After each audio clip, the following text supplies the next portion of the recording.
Hello everyone. The ban by the government on social media platform Facebook, they called it a test on the 24th of March 2025, threw the users of that particular platform into the dark. The visual terminology of that, the screens simply went to black. Social media leaders and the opposition described it as tyranny and abuse of rights. The government said the decision was to mitigate hate content on this particular platform. Facebook, by the way, represents about 50% of over 2.5 million users in Papua New Guinea. Applying provisions under the anti-terrorism laws, Police Minister Peter Siamalili Jr. said the unchecked proliferation of fake news, hate content, pornography, child exploitation, and inciting violence are unacceptable. The worst of graphic images of dead bodies or injuries from accidents or fights on Facebook beat all norms of decency and respect to humanity.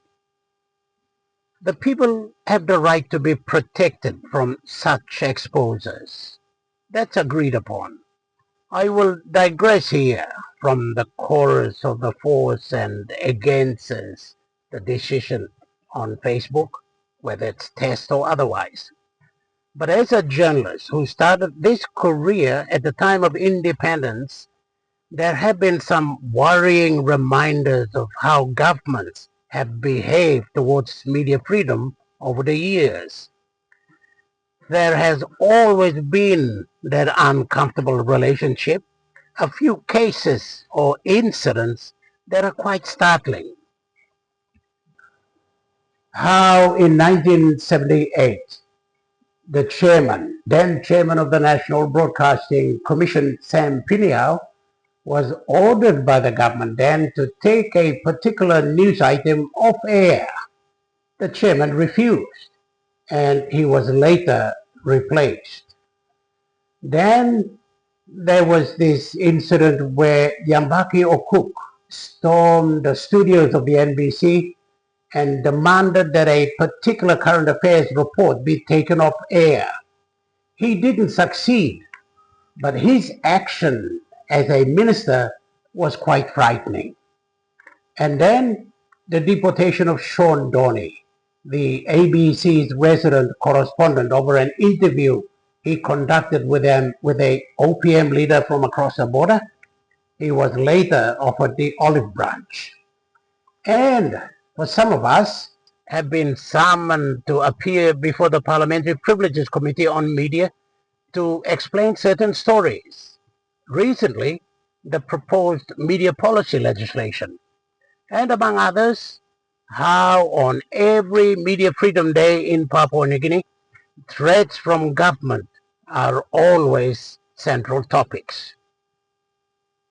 It has to be noted that there is a stark difference between mainstream media and the social media platforms. Journalists and outlet owners know that the media in Papua New Guinea is free, but that freedom comes with it responsibility. They have to conform to journalism ethics and codes of conduct. These are fundamental guidelines that the stories they put out are truthful, balanced, and in the public interest. They can be held accountable otherwise.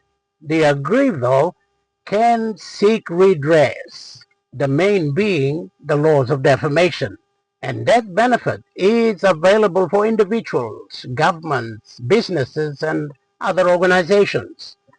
But with social media, there is no fallback. The content on the various platforms can be harmful, thus the government's rationale in banning Facebook. It's a different situation, however, in autocratic regimes such as Indonesia, North Korea, China, Russia, where media freedom does not exist.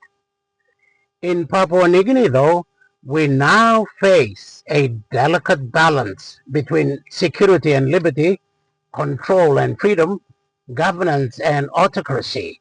It's a slippery slope that not only endangers freedom of speech as stipulated in the Constitution, but threatens democracy. So, on the report card, 50 years after Papua New Guinea's independence, the media is again in the limelight. This time, it's Facebook. What is it tomorrow?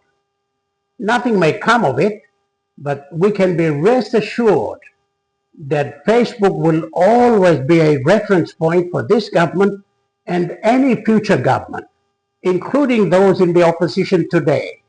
When they get into government, they will most certainly make reference to Facebook if they feel that they are done by the media.